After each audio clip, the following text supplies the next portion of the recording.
โดนแล้วครับโอ้ไม่รู้ปลาอะไรยังไม่เห็นตัวเลย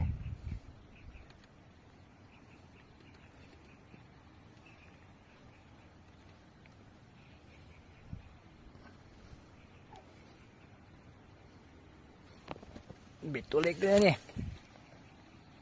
0.3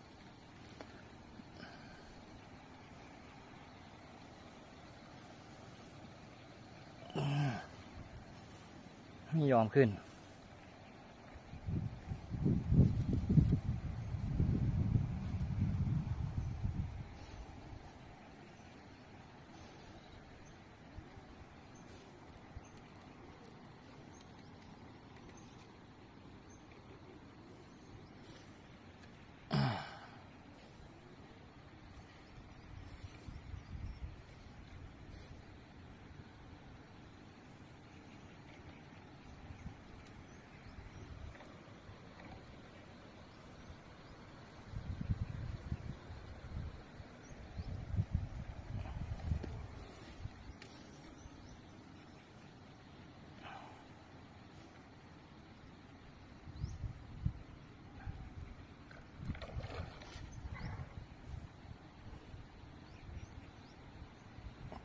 ปากกาน่าจะเป็นปากกา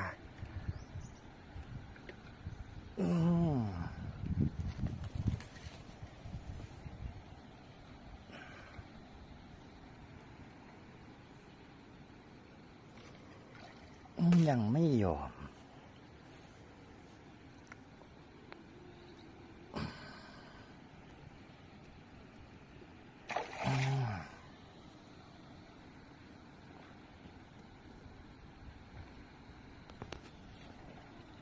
แค่นี้ก่อนนะครับ